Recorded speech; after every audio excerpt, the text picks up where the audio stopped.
Hello, everyone. Dr. Rodney Unmasked and Inspired. I have the privilege of introducing to you Above the Rim, a men's group that I have been a part of for over 4 years now. Today, we're going to present to you a conversation around accountability. These are a group of men talking about different perspectives of what it means to be accountable. I think that you'll enjoy this. The person that will be leading the discussion is Andrew Jackson. He is Jamaican, lives in Port Moore in Jamaica. And so we are mainly men of African American descent, but we also have brothers from a variety of different nationalities from around the world join us at various times in our conversations. I know that you will enjoy this, and I hope that you share it with your friends and family. Men, particularly Black men, talking about accountability. I think you'll enjoy this. It starts off with the topic, self-love and accountability in healthy relationships. And first, I thought it's important to begin with self. As if we can't love ourselves, we can't love anyone else, and as such, have an healthy relationship. Loving yourself builds a foundation for accountability by fostering self-honesty, self-compassion, and clear boundaries, which allows you to take ownership of your actions, respond to conflict with clarity, and advocate for your needs. This internal strength helps you move beyond defensiveness or shame and interact with your partner from a place of empowerment and mutual respect rather than reactivity or blame. So, how self-love improves accountability? Firstly, it promotes self-reflection. When you love yourself, you can approach mistakes with compassion rather than shame, which makes it easier to be honest with yourself about your role in a conflict. This self-awareness is the first step towards taking responsibility for your action. Secondly, it encourages you to own your part. Self-love helps you to avoid becoming defensive when a mistake is pointed out. Instead, you can own your behavior and apologize sincerely, focusing on how to do better in the future. Thirdly, increases self-respect and boundaries. Understanding your own worth allows you to set and maintain healthy boundaries, which is a crucial part of accountability. You can clearly state your needs and expectations without feeling selfish or angry, knowing that boundaries are a form of self-respect and are an act of love for both yourself and your partner. So guys, this is just like a presentation type mode right now, but I'll be soon inviting you to give me your feedback. So let me continue with how self-love helps accountability in relationships. It helps you separate behavior from person. When you have strong sense of self-love, you're better equipped to separate your partner's behavior from their identity, which fosters a more compassionate and understanding approach to conflict. This enables you to address a specific action without personal attacks. You know, like they said, hate the action but love the person. So I forgot what number this is, but the next one motivates positive change. Accountability rooted in self-love comes from an intrinsic desire to be a better partner and person rather than an external fear of punishment or judgment. This intrinsic motivation makes you likely to stick with the changes required for a healthier relationship. So we're not trying to be or avoid judgment or punishment, but we're trying to be better partners and better persons overall. And finally, it allows for clarity and empowerment. Self-love shifts the focus from blaming the other person to taking ownership of your own experience. This empowers you to act with clarity and intentionality instead of just reacting, leading to more productive conversations and problem solving. All right, so we covered self. The next segment, guys, anybody wants to respond? I don't want to respond. I just want to ask a question. So the title There's self-love and accountability. Can you finish it for me? And a healthy relationship. In healthy Oh, relationships. And Yes. healthy. Okay, thank you. And this is being recorded, number one, and number two, there's an AI component to this conversation as well. That everything, Yeah. so I you got actually that get the message. documentation as well. So those of you who are meticulous on your notes, we can just send the notes out. AI component attack. Kurt, Okay, you've got you. been made obsolete. So That's big what brothers, it's designed to do. AI component. So big brother's listening, huh? Yeah, it is. All right. So, guys, this segment Always, is if you got a cell phone, he's listening. Yeah. true. Some suggestions been popping up on my Spotify that I know they're spying on me. Yeah. All right, guys, this segment is going to be an open discussion. I'm going to lay the groundwork, and anyone can feel free to provide their feedback or perspective on the discussion points. And yes, I want to hear from y'all as I learn from y'all. So I'm leading, but I'm also following as well. Yeah. All right, first point. What is accountability? There's no growth in comfort. We need accountability. And I got that quote from an interview watched from Gucci Mane. For those elders who don't know who Gucci Mane is, he's a rapper from the South who has bipolar and who has gone through a transformation where he's now taking accountability for his actions. He's been on an apology tour and he's trying to not have an episode again. And this quote, just repeat it, there's no growth in comfort. We need accountability. And this is from Jeff, a Bible verse to back up what we're saying. As iron sharpens, Proverbs 27, verse 17, as iron sharpens iron, so one person sharpens another. Yes. All right, the core message. Accountability is not about blame. It's about growth, integrity, and love. In healthy relationship, it means being willing to own your actions and their impact, be open to correction, and invite truth even when it's uncomfortable. All right, so these are the 3 discussion points. Why do we often avoid accountability? How does accountability strengthen relationships? And what's the difference between guilt and accountability? And that third one is something I'd love to hear feedback on from anybody who's willing to. Can you just say those again? Yes, Andrew. Say all 3 again. Oh, for sure. All right, first one, why do we often avoid accountability? Second, how does accountability strengthen relationships? And third, what's the difference between guilt and a responsibility? Any one of those see anybody wants to attack? Feel free. And how, wait, Andrew, you're going so fast. How does accountability strengthen the second one? Oh, my apologies. I have that tendency. How does accountability strengthen relationships? How does accountability, all right, strengthen? Okay. You did?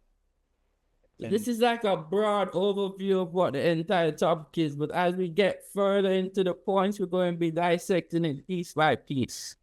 And the third one is, what is the difference between guilt and responsibility?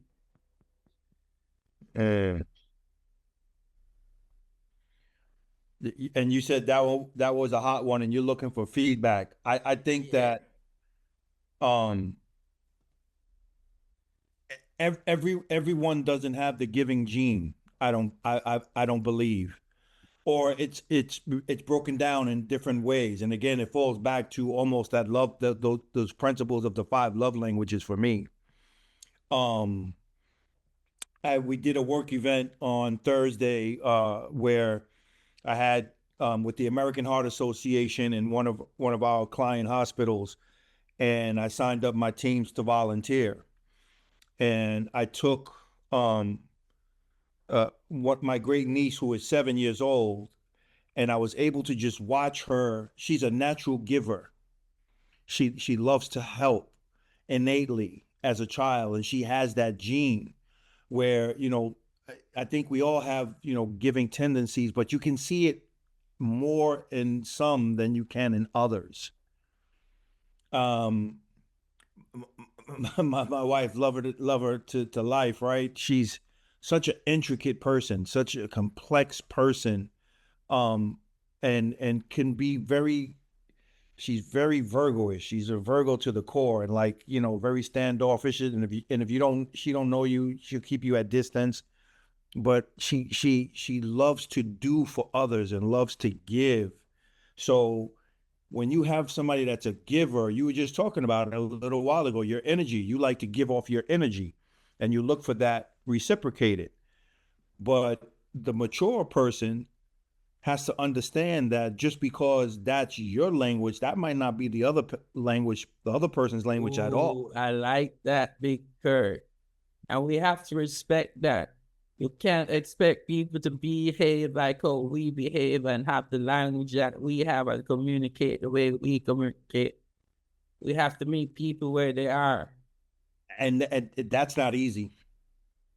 That We is, expect people to be just naturally like how we are. We expect them to behave the way we behave. I'm 32 years in and it happens all the time. My wife can ask me, come with me here, do this, do that. And I'm yep, let's do it. Let's do it. And then I'll be like, baby, come with me here. Nope, I don't want to go. And it's like, what do you mean you don't want to go? But every time you ask me to go somewhere, I go with you. But I want you to come with me. I don't want to go. And and it's like a cold shower, man. It's that cold bucket of water over your head. But you have to be, and it's not a personal thing. It's just that, and you got to learn to respect that, like you said. So the giver in us, give means also give, but to receive. And then a responsibility is that's what you must do. It's not an option. Where giving may be an option. Responsibility means that I have to take care of this. This is mine to own. This is mine to take care of. This is somewhat a tangent, but I watched an interview with Will Smith where he said, we can't rely on others for our happiness. Our happiness is an intrinsic thing. It's our responsibility. Yeah, you create your happiness. I believe that. I believe that. So in terms of when we act and we do things hoping that somebody will reciprocate, like I might do, because I'm being guilty of this before and presently, but we need to act just out of the sake of being, this is who we are and this is how we function, not expecting the other person to function or reciprocate the same actions that we do. And last point for me on that is that you just said that you cannot rely on others for your happiness, which goes back to your opening statement about self-love. If you love yourself and you are grounded in that and you know who you are, I don't need anything or anyone or anything around me to make me happy because I've got it. I got that. That's mine. You can't touch that. You know what I mean? When you have that, and that can be taken in so many different directions. Like he's arrogant, he's this, he's too confident, he's too that. Who's to say? When you have self-love like that and you know who you are, oh man, and they're unfazable. Man, whatever, really. And that's something I struggle with because like I wrote something today where I said I don't do comparisons, but I think I write what I wish to become. Because sometimes I look at my peers and where they are in life and I say, why I feel like I'm failing because I'm not at that point in life. But that's straight from the point. But let's get back to accountability. And the second point is going to be transparency. And the verse I want to use is Ephesians 4, verse 25. Therefore, Each of you must put out falsehood and speak truthfully to your neighbor, for we are all members of one body. And the core message is transparency is the courage to be seen clearly, not just in what we do, but in why we do it. It's a bridge between intention and impact. And What was that? Ephesians 4, what? Ephesians 4, verse 25. Okay. Thank you. And I can repeat it. Therefore, each of you must put off falsehood and speak truthfully to your neighbor, for we are all members of one body. Yeah. Powerful. Transparency leads to transformation. I like that, Jeff. I like that, Jeff. Yes. However, I found that transparency will always be a challenge if you don't know self first. Yeah. And going back to what how you started the topic, if you don't know self, then you don't have self-love. You know, if I could backtrack, just yeah, go ahead. Just to segue, what do you think are some of the barriers to self-love? Oh, okay. So before I answer that, just to back up a little bit, which kind of speaks into that question you just asked me. You guys were talking a moment ago. Today, my heart weighs heavy for the innate giver, the person who just gives, like Kurt was talking about his great niece. I believe that's Blair, right? Mm-hmm.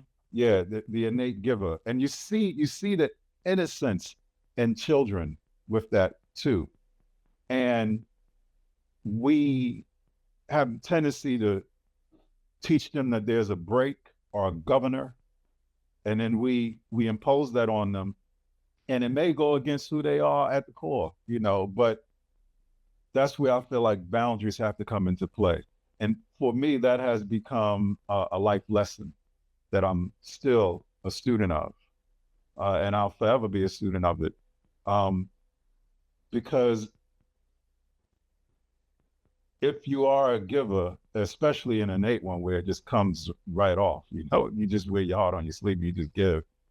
I think those boundaries are extremely important because it limits the hurt, and it also gets the biggest impact to those who need it most. Because we live in a society today where everybody's coming at you. And Just like now. Take. Well, not just taking. We live in a social media society where you just open. You know what I'm saying? You open first, like how Rodney was saying, there's an AI component to this recording. But for us note takers. So it's there already. And so, and not that everybody, I don't believe that everybody's out to do you bad. I just think everybody can't deal with the power and the authority that they have and the exposure that they have. Mm-hmm. And so it is, the responsibility falls on us individually to guard ourselves. The Bible says, guard your heart. There. But I'd like to add to that, because I think I have some interesting conversation. That first off, Andrew, I think you are, and this is amazing. Okay. Seriously, the place that your genesis, where it starts, self-love. I mean, it's just, thank you for this. So I need to say that first and foremost. Thank you for this. I'm really intrigued by the conversation. But Jeff, I'd like to segue into something that I think is so powerful, because you're absolutely right. There are just natural givers, right?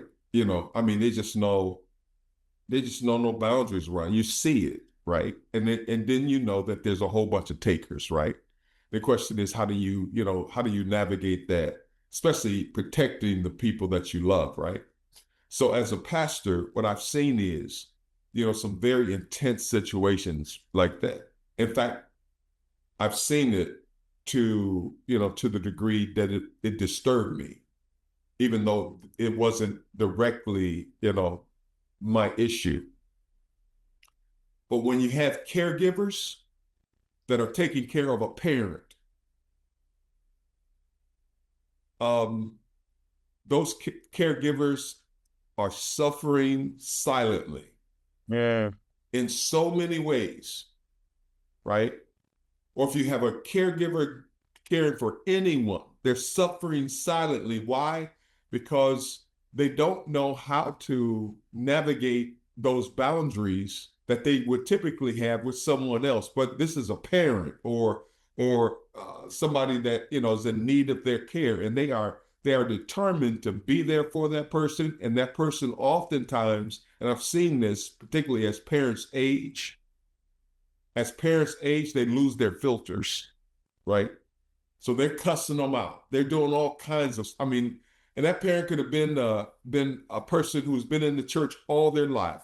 Butter falls from their lips when they speak. So sweet. Everybody sees them as the most sweetest person in the world. But in those caregiving moments, when the person is intentionally involved in their everyday care, they see the ugly side of that, right? And it's very difficult.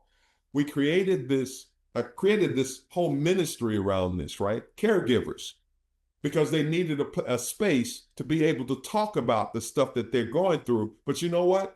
It quickly diminished to nothing. You know why?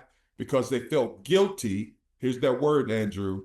They felt guilty being able to even talk about their experiences, right? They felt guilty about that. Yeah. And so they didn't want to talk. As many ways as we tried to open them up to talk about different things, it really was painful for them and traumatic for them to be able, because it felt like they were talking against somebody that they love, right? So, Dr. Rogers, would you say guilt is one of the obstacles to self-love? 100%. Yes, 100%. And so literally, I've seen people that are such determined givers that it has an impact on their health. Negatively. So where does self-love come in, right? Right. So selfless love is not, can look like, no love. It can look selfish. Right. It can look selfish. Exactly. No, Right. but it can also look like no love for self, right? Right. It's a thin line. Love.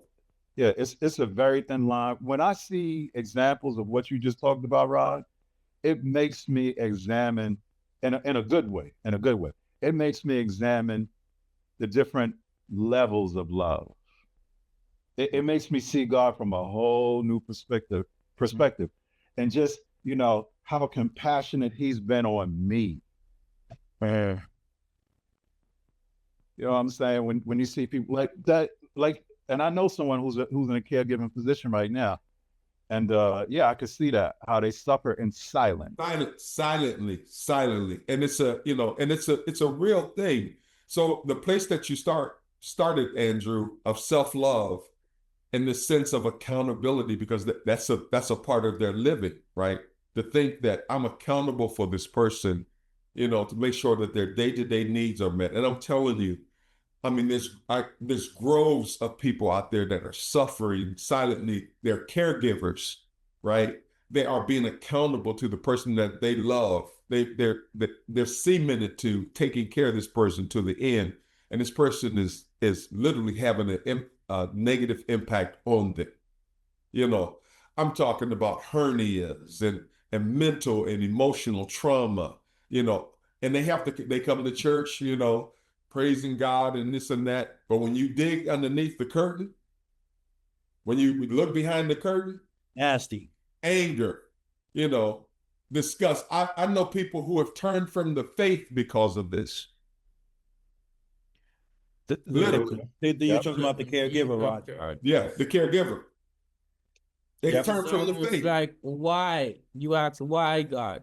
Yes. Well, they've turned from the faith. This sweet woman who has loved Jesus and had been doing all these marvelous things, all of a sudden is cussing them out, not having any respect for them. They're not understanding this whole dynamic that's happening in their aging process, right? But it's hurting them, and they have no place to talk about what's hurting them.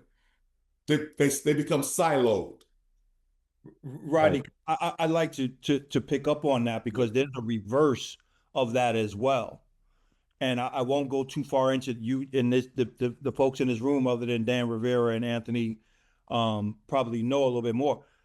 The reverse of that is that I'm an only child, and I have Dan and Anthony. These men will tell you that I'm very confident in myself. I got tremendous self-love, and my mother, that other person, instead of me being a caregiver or having any relationship with that, in order to protect myself, I've had to disconnect myself from somebody who I felt that I would be accountable for one day.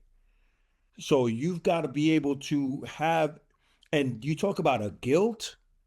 And I don't care how strong I am or how strong you may be, but in that thought process, it goes through my head every day. Why couldn't it be different? Why can't I do that? But in order to protect myself, my health, my sanity, right? True story, right? Tammy and I were in Tallahassee visiting Kyle last week or something like that. And get it right, Curtis. And we were so we're planning on, now on Thanksgiving and Christmas, instead of cooking the turkey and all of that, we want to travel. We want to go somewhere, right? So we were planning out Thanksgiving and we were talking it out. And, Tammy would like to invite her mother and our great niece Blair, because we call them Tom and Jerry, right? And we like to bring them everywhere we go. And gentlemen, Jeff, Rodney, I had a thought, Andrew, I had a thought in my head that, wow, Curtis, okay, drive down to Greenville, pick up your mom, bring her back here to Georgia. Then we can all load up and go to Florida and hang out for Thanksgiving. And I had that thought in my head, right? Anthony and Dan Rivera. For me, everything is in confirmation. Then Tammy was driving. I started scrolling through my phone. And the first thing, Andrew, I have a feed that talks about narcissism. And the first thing when I opened my phone, gentlemen, you know what it said to me? The narcissistic person will ruin your holidays. Wow. Will ruin your vacation. And I said, do I need any more confirmation than that? Get the thought out of your head. And if that ain't God, you know what I'm saying? So it's a reverse factor too, in terms of that self-love, but the pain and the hurt, Rodney, that I've been experiencing for, and you guys have shared that with me. So it works both ways. Hey, I could resonate with that. That especially that consciousness that you described in the beginning, it's the ever-present consciousness, and I deal with it too, even in my mid-50s. And for those of you, with the exception of Anthony and Dan, yeah, but the relationship with my biological mother has been strained. And the reason I say biological is because she birthed me, but then I ran away when I was about 10 or 11, and I went to go live with my dad, who was whose woman at the time is Curtis Washington's aunt. So they became my parents, and that's how I grew up. And Curtis's Aunt Frances, who I call Mom, gave me a representation of Mom. They have both passed on now. My dad and my stepmom have both passed on now, and so my biological mother's still here, and the relationship still goes on to this day. And it's like she's trying to make up for all that lost time. I haven't lived with her since I was 10 or 11 years old, and I'm in my mid-50s. And we recently got into a kerfuffle earlier this year. We got into this discussion in June 20th.